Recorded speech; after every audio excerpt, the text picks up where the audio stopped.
Fala aí, pessoal, continuando aí a saga de joelho, a gente vai para o segundo vídeo, que é agora o LCP, né? Então no vídeo passado a gente falou sobre o LCA, falou sobre o protocolo e tal, agora a gente vai falar um pouquinho sobre o ligamento cruzado posterior.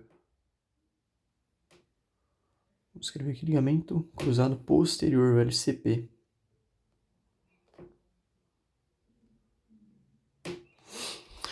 E a gente vai começar, né? Eu fiz um desenho aqui para a gente entender mais sobre essa lesão, né? E eu vou falar um pouquinho sobre a anatomia do LCP para a gente iniciar.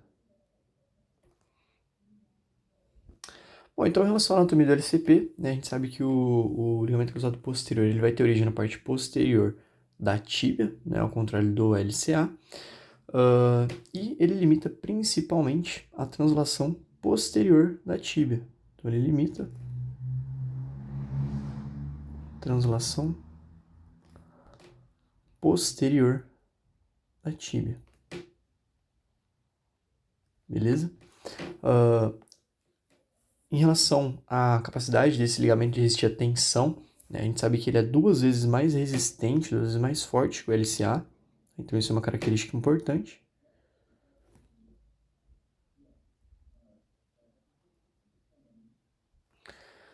E ele também é muito importante para um componente de estabilidade rotacional do joelho. Tá? Então ele também auxilia nesse componente rotacional. E além disso, ele fica tensionado, é claro, em todos os momentos de flexão, ao longo do arco, né, de movimento. Mas o principal movimento em que a gente tem aumento da tensão é em relação à amplitude de movimento aí de 90 a 120 graus. Né? Então, na ADM de 90 a 120 graus, a gente tem um maior tensionamento desse ligamento. Tá? Ele fica mais tenso nessa amplitude aqui, de 90 a 120. Beleza? Em relação aos feixes, o LCP ele também tem dois feixes diferentes, tá? A gente não vai falar muito sobre eles, porque eu acho que confunde bastante, né, com LCA e tal. Então a gente nem vai falar sobre feixes, mas a gente precisa entender que ele vai limitar principalmente o movimento de posteriorização da tíbia, né? E que ele fica mais tenso durante 90 a 120 graus ali de flexão, tá bom? Vou colocar um outro esqueminha aqui, né?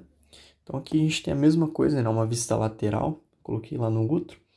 E a gente sabe que o protetor do LCP é o quadríceps, né, aqui na parte anterior. Então, o quadríceps ele atua junto com o LCP, impedindo a translação posterior da tíbia, tá? Em relação à incidência de lesões do LCP, a gente sabe que as lesões do LCP isoladas elas são muito raras, tá? Geralmente ele está associado a outras lesões, a gente vai falar daqui a pouco de mecanismo, mas a prevalência ela tende a ser maior em homens. Incidência e prevalência, então em relação à incidência, a prevalência é maior em homens. E alguns estudos trazem uma relação de 4 para 1, né? A cada 4 homens, uma mulher, né? 4 homens, uma mulher. A idade média dos indivíduos é em torno de 30 anos, então relativamente jovens, né? E a etiologia, ela é um pouco variada, né? A gente tem um mecanismo muito comum de lesão do LCP, que é um trauma automobilístico, né? Então um acidente automobilístico. Ou também as lesões associadas ao esporte. Então, um pouco mais raro de ver, mas às vezes acaba acontecendo também, tá? E lesões isoladas, elas são raras. Lesões isoladas do LCP, elas são pouco comuns, beleza? Porque quase sempre que a gente tem uma lesão do LCP, ela vai estar associada a alguma lesão meniscal, alguma lesão condral, então é difícil, bem difícil ter lesão isolada do LCP, beleza? Em relação ao mecanismo de lesão, vamos colocar aqui, vou colocar umas imagens aqui que eu acho que é mais fácil de entender. A gente tem vários mecanismos de lesão para o LCP. Os mais documentados são esses.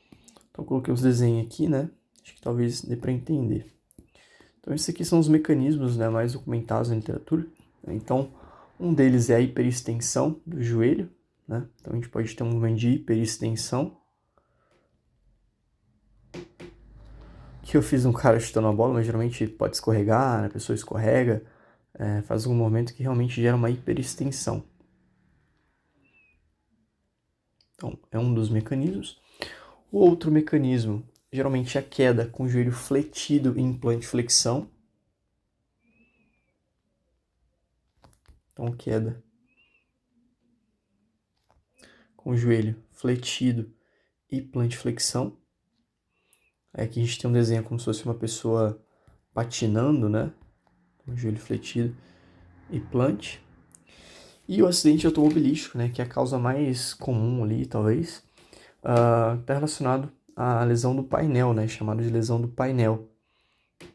Então, quando tem um acidente de carro, né, a gente tem a física, né? Então você tem uma aceleração, aí você tem um corpo, né, que está em aceleração e tende a permanecer, um corpo que está se movimentando tende a permanecer se movimentando, a não ser que uma força seja gerada sobre ele. Então você tem um carro ali se movimentando, aí você tem um choque, nesse momento o carro trava, e aí o corpo ele tende a continuar se movimentando, e aí o indivíduo ele bate essa parte anterior aqui do joelho, e aí tem o deslizamento posterior da tíbia, né, e gera essa lesão, tá?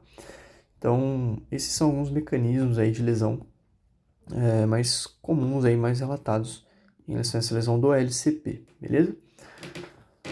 E claro, né, se a gente for pensar no esporte, a gente pode ter um mecanismo de hiperextensão por trauma, né? Pode ser direto ou indireto. Então, pode ser um escorregão, alguma coisa assim, vai chutar a bola, né, hiperestende. Ou pode ser um trauma, pisão no joelho, alguma coisa nesse sentido, tá? Então vai variar bastante. Algumas considerações que a gente deve ter em relação à lesão, né? São alguns sinais que essa lesão apresenta, né? Então, os sinais da lesão. O principal, né, que a gente vai ter é o sinal de gaveta, né? Então, a gente tem os testes gaveta posterior positiva, né? Então, o paciente ele tem esse sinal de gaveta posterior e lateral também, né? Posterolateral. Frouxidão, geralmente em varo do joelho, tá? E também a gente tem aumento da rotação externa da tíbia, né? Então a tíbia roda mais externamente. Esses são alguns sinais que a gente consegue ver no exame físico do joelho.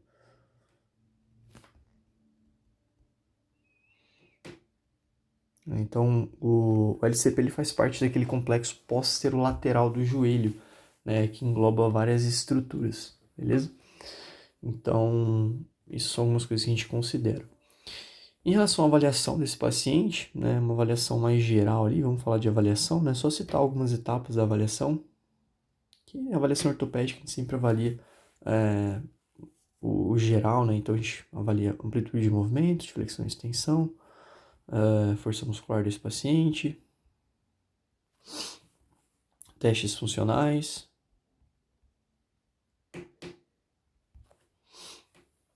perimetria, né,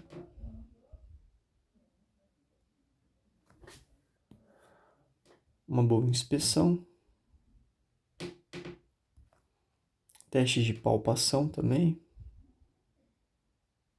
palpação muscular, palpação de estruturas de tecidos moles, né? E os testes específicos, né? Os testes diagnósticos, que é o principal dessa avaliação, né? E nesses testes diagnósticos da avaliação, a gente tem o teste de gaveta posterior, vou colocar em letra maiúscula, de forma, né? Gaveta posterior, teste de Godfrey, né? Então, o teste de Godfrey é aquele que você leva o joelho ali em 90 graus de flexão, com o quadril flexionado também. Você vai apoiar ali no calcâneo e ver se tem uma queda, né? Então, você vai avaliar ali o sinal que a gente fala, sinal de degrau, né? Posterior anterior do joelho. Tá? E tem também a contração ativa do quadríceps. Então, o paciente realiza a contração ativa do quadríceps e aí você observa um movimento de anteriorização da tíbia quando o quadríceps contrai, né? Porque o quadríceps ele faz, quando ele contrai, a extensão do joelho e a anteriorização da tíbia, né? E claro, né, pra gente, o diagnóstico do LCP, né, quando a gente pensa no diagnóstico, ele vai envolver a ressonância magnética, né, pra gente ver realmente o ligamento, né? Então a gente tem ressonância magnética, mais os testes, mais os achados clínicos, né, achados da avaliação, tudo isso pra gente ver se o paciente realmente pode ter um LCP. Né? Geralmente o paciente já vem com diagnóstico clínico. Bom, de forma geral é isso, tá? A gente não vai aprofundar tanto assim. É, Falando em relação à lesão, né? Então, o tratamento da ruptura do ligamento cruzado posterior, de forma geral, quando a gente tem uma lesão isolada, o tratamento conservador ele é muito efetivo, tá? Nos casos que a gente tem lesão associada, aí o tratamento cirúrgico ele é o mais indicado. A gente vai falar aqui da reabilitação do processo cirúrgico. A gente vai falar aqui do PO, do LCP, né? Então, o tratamento fisioterapêutico ele já vai iniciar no pré-operatório, né? Então, a gente tem pré-operatório. No caso, a fisioterapia pré-operatória, a gente vai focar bastante em melhorar a amplitude de movimento, né? Então, manter a DM total desse paciente, certo? Além disso, fazer com que esse paciente tenha uma diminuição da dor, então, dor mínima, minimizar essa dor, diminuir o edema, então é importante a gente ter um edema mínimo também. Claro que vai ter um edema porque houve uma lesão, vai ter dor porque houve uma lesão, mas mínimo, né? Manter uma boa força de quadríceps, então a gente continua trabalhando força de quadríceps. Quanto mais forte esse quadríceps estiver, melhor ele vai estar no PO, mais rápido vai ser a recuperação e manter o paciente com uma boa funcionalidade. Então, esses são os objetivos da fisioterapia. Então, a gente vai fazer fortalecimento, mobilização, alongamento, treinamento acessório motor, tudo que a gente puder no pré-operatório, que vai durar ali de 2 até 12 semanas, né? Depende ali do tempo que leva para sair a cirurgia, né? Então, a gente não sabe a condição do paciente, mas basicamente é isso, tá? E aí, no caso da cirurgia, né? No pós-operatório, a gente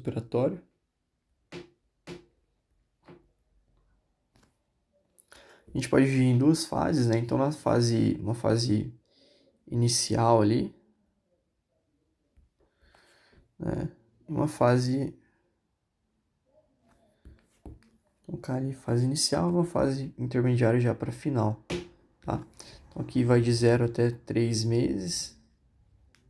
Deixa eu escrever aqui, 0 a 3 meses, uma fase mais inicial intermediária, né? Vou colocar em duas para ficar mais didático. Fase inicial é aqui, fase final, a partir de 3 meses. Então, uma fase inicial, o paciente, muitas vezes, no pós-operatório, tá? Ele vai usar o brace. Então, o paciente muitas vezes faz o uso do brace. Vou colocar uma imagenzinha aqui. Vou colocar aqui do lado, que daí fica mais arrumadinho. Então, na fase inicial, o paciente ele vai fazer o uso do brace para manter o joelho e evitar movimento de peristensão, né? Então, ele vai manter o joelho estabilizado. Então, ele vai utilizar o brace até mais ou menos a sexta semana, 6 semanas ali iniciais. A descarga de peso, ela vai iniciar como parcial e vai aumentando ao longo das semanas, tá? Então, nessa fase inicial, a descarga de peso, ela vai variando. Então, inicialmente, né, de 3 a 4 semanas, a gente tem cerca de mais ou menos 25% do peso, então muito pouca descarga de peso, né? Como é que você vai medir se ele está descarregando 25% do peso? É complicado, né? 5 a 6 semanas, em torno de 50% peso corporal. E acima, né, da 10ª semana ali, mais de 2 meses, ali, a partir da 8ª semana, mais de 8 semanas, a gente já pode ter ali descarga de peso total, tá? Então, claro que isso vai variar bastante de acordo com a condição do paciente, o tipo de cirurgia que ele fez, complicações, etc, etc, tá? E nessa fase inicial, é importante a gente tomar cuidado com algumas coisas, né? Então, a gente precisa ter alguns cuidados, principalmente com a hiperextensão do joelho, né, durante os exercícios. Evitar exercícios que tenham muita extensão. Evitar exercícios que façam que a gente tenha uma translação posterior da tíbia. Então, evitar a translação posterior. E também, né, uma inclinação anterior do tronco em cadeia cinética fechada. Tá? Porque quando eu realizo exercício de inclinação, que é a inclinação do tronco, cadeia cinética fechada. Porque quando a gente está em cadeia cinética fechada, por exemplo, fazendo um agachamento, eu faço uma inclinação do tronco, a tendência é que eu tenha mais carga de cisalhamento posterior na minha tíbia. Tá? Então é importante evitar essa inclinação anterior em exercício de cadeia cinética fechada, beleza? Fase final, não tem nenhuma consideração, nada muito importante, né? Depois das 23 meses a gente vai pensar mais em retorno. Nessa fase aqui, as principais condutas que a gente vai ter, vou colocar aqui do lado, a gente tem várias condutas que a gente pode estar realizando, tá? Então a gente faz mobilização articular, mobilização, tanto articular quanto da patela também. A mobilização patelar é importante, pós-operatório de joelho. Eletroestimulação de quadríceps, então muitas vezes o paciente vai ter a inibição artrogênica. Então, a eletroestimulação de quadríceps é importante. Além disso, toda a parte de crioterapia, né, caso o paciente sinta dor, né, vai auxiliar. Os exercícios metabólicos, nem vou colocar, né, mas também entra. Alongamentos, exercício de mobilidade, fortalecimento muscular. Então, a gente já inicia, né, principalmente ele começa sempre fazendo fortalecimento de quadríceps, exercício de SLR, fortalecimento de quadril, né, músculos em geral, treino de marcha. E aí o treino de marcha, a gente viu que ele vai começar a partir da 5ª semana, que é onde a gente pode ter pelo menos 50% de descarga de peso, né, um treino de marcha mais de 5 semanas. O treinamento sensório-motor, então começa o treino sensório-motor. O sensório-motor a gente pode começar a partir da 7ª a 8ª semana, né, dependendo da descarga de peso, 7ª a 8ª semana, porque eu preciso ter descarga de peso para fazer treino sensório-motor, tá? E pliometria, né, a gente vai usar numa fase bem mais avançada, né, mas nessas fases iniciais essas são algumas condutas que a gente utilizaria com esse paciente, tá? Então, nesses primeiros meses ali iniciais. Nessa fase mais final, né, falando assim, a partir de 3 meses, outra coisa que nessa fase inicial, nas condutas, tá? A gente também pode fazer a bike para ganho de ADM, né, então pedalar mesmo, né, então bike, a partir de 4 semanas. Cadeia cinética fechada, né? Acho que eu coloquei aqui, cadeia cinética fechada. Então, basicamente, é esse exercício de modo geral, beleza? A partir do 3º mês, a gente vai começar a fazer o quê? Intensificar esses exercícios. Então, eu vou botar mais carga, vou começar a trabalhar mais a parte de core, realmente colocar intensidade, colocar volume.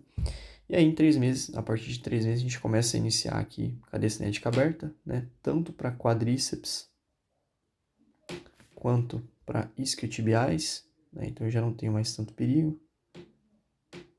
Então com mais de 3 meses a gente pode começar essa parte.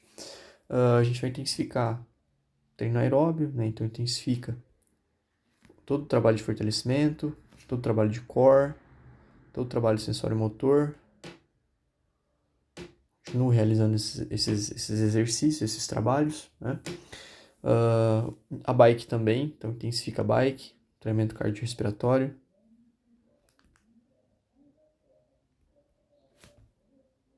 Cardiorrespiratório, né?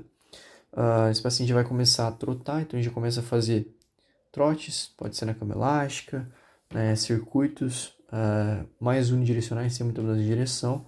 Então o início do trote ele é em torno do 4º ao 5º mês. Beleza? O retorno ao esporte, ele vai ser por volta do 6º mês. Então demora um pouco, né, quando a gente tem esse processo de reconstrução mesmo, processo cirúrgico, tá? E aí a partir desse 6º mês aqui, a gente já vai começar a incrementar, né, os exercícios de pliometria. Então esse paciente já está fazendo pliometria, já está fazendo mudança de direção, né, ele já tem que estar fazendo mudança de direção. Treinos mais funcionais, então a gente começa a trabalhar funcionalidade de acordo com a demanda dele, né, gesto esportivo.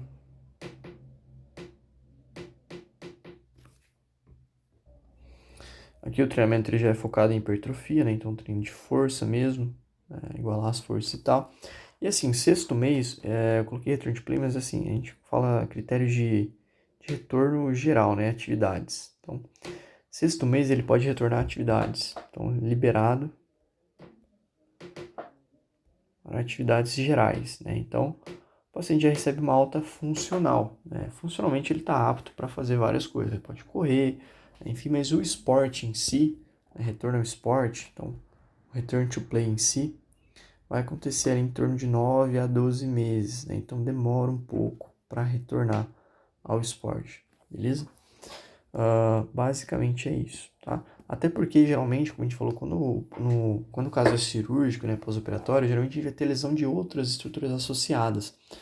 Então, o problema não é o LCP em si, né? O problema são as outras estruturas. Por isso que o tratamento, ele é muito eficiente, né? O tratamento conservador, ele é muito eficiente quando a gente tem lesão isolada do LCP, né? Porque as outras estruturas, elas compensam. Só que quando a gente tem lesão meniscal, LCA junto, vários ligamentos, o tempo de reabilitação ele é mais longo, beleza? Basicamente é isso. E aí, assim, esse vídeo foi uma ideia mais geral mesmo, de tratamento, reabilitação e tal. No próximo vídeo a gente vai falar mais um pouco sobre protocolo mesmo. E aí eu vou passar a primeira semana, segunda semana, terceira semana, tá? Eu acho que talvez fique um pouco mais claro, tá? Então a ideia aqui era mais a gente falar meio geral, né, sobre algumas condutas ali da fase inicial e fase final. E falar sobre avaliação, né, sobre toda essa parte de biomecânica mesmo, mecânica de lesão. E basicamente é isso para esse vídeo, tá?